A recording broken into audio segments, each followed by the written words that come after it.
Ma question s'adresse aux représentants du gouvernement dans la Chambre ici. Sénateur Gold, selon Statistique Canada et Affaires mondiales Canada, pour l'année universitaire 2018-2019, plus du tiers des droits de scolarité perçus par les universités canadiennes provenaient des étudiants internationaux.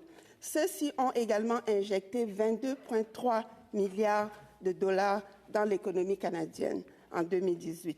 La récente décision du ministre de l'Immigration de plafonner pour 2 ans le nombre d'étudiants étrangers acceptés au Canada en les limitant à 360 000, soit une chute de 35% par rapport à 2023, va donc pénaliser les universités et les écoles canadiennes. Sénateur Gold, face à ce manque à gagner, que compte faire le gouvernement pour aider notamment les universités et l'économie canadienne?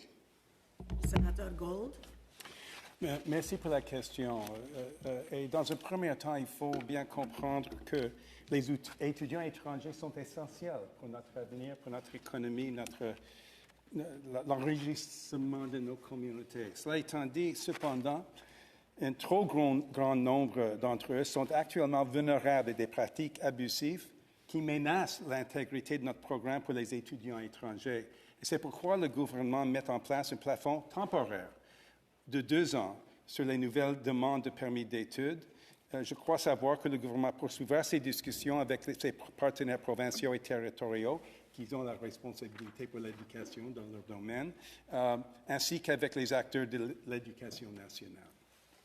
Sénateur Gold, je comprends que vous êtes conscient de ce phénomène-là, mais est-ce qu'il n'y aurait pas de mesures beaucoup plus spécifiques à appliquer par rapport aux écoles qui sont fautives et qui utilisent fraudulement le système? Sénateur Gold. Merci pour la question. Comme vous savez, et les autres sénateurs, sénatrices sans doute, le programme annoncé par le gouvernement est très ciblé. Il fait les distinctions entre les provinces et dans les provinces invite mettre les cibles différentes compte tenu de le poids démographique.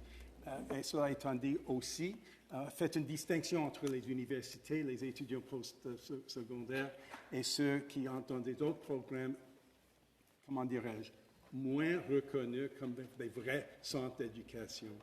Donc, c'est ciblé pour faire face à cet enjeu.